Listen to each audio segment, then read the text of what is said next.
extra time.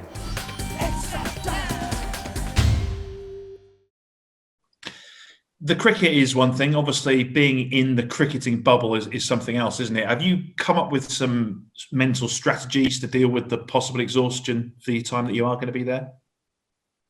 Yeah, I don't think it will be sort of exhaustion from the bubble in my respect. I think it would just be, proactively doing things outside of the game. I've started a short course in psychology, and that's probably going to take up a bit of my time just to switch off and do other things. And yeah, basically just writing things down and sort of getting my headspace right away from the game so I can fully focus on the cricket. You talked about the psychology earlier, and you see Ollie Stone, he does stuff away from cricket as well. How important is it for you to do stuff away from cricket so you're not just cricket all the time? Yeah, I just find it helps keep me fresh. I think that's something I probably neglected slightly in the summer because it was such a shortened period and, up and down a little bit in terms of not really knowing what you're doing and not wanting to take too much on. But it certainly helps keep me fresh and sort of gets my mind away from cricket so I don't just sit there and, stew just about the game completely. There are other things that are going on in the world, and if 2020 isn't a humbler for a lot of people, then I don't know what will be. I was just going to ask how you saw the opening situation now. Do you think you come straight back in as the man in possession? I don't know. It's probably not a decision for me, is it? But I'm just looking forward to getting back and getting to work, to be honest. Like I say, getting back in the nets, I think me, Joff and Stokesy get a slight head start because of quarantine and those sort of things. But yeah, looking forward to having a couple of probably pretty tasty net sessions with those two coming in at me and then, getting back into work, really. Did you manage to see much of the Sri Lanka series? How did you think the openers went in your absence? I didn't on the timings that my child was giving me. I saw more of actually the India-Australia series than our series because I was getting up and then going and doing my own training back at home. So I missed a fair bit of it, but obviously caught a little bit back at the end and highlights and those sort of things. And it looks like the boys put in a pretty steady performance. So it was good to see. Obviously very keen though to sort of re-establish yourself at the top of the order then.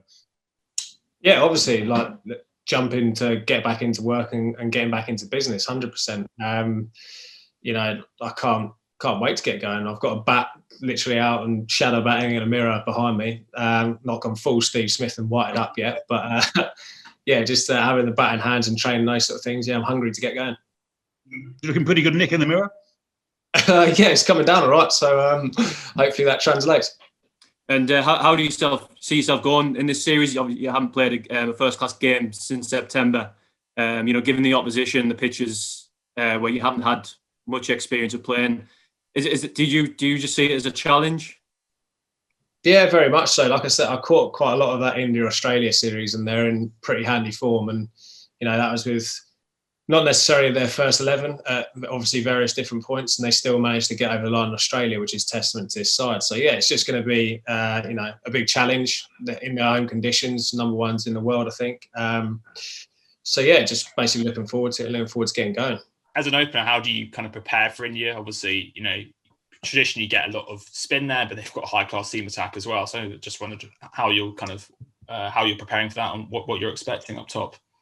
I don't think you can really second guess it at the minute because they're probably as sort of well endowed in the seam environment as they are in the spin. So I think you'll probably see wickets that are generally just good cricket wickets that will spin as the game goes on. That's sort of drawn on various different people's experience that I've worked with. That's tend to be what they've suggested about India as opposed to Sri Lanka, where it seems to be slightly more and fast forward from the get go with the spin. So.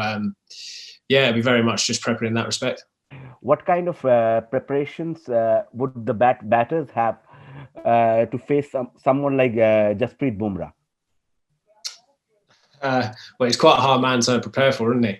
Because he's obviously unique in terms of how he comes and bowls. But it would just be working those angles, try and work out what he does with his seam and swing and those sort of things, and try to replicate that as best as you can. Hit the subscribe option and the bell icon to get all the exclusive sports videos on Extra Time.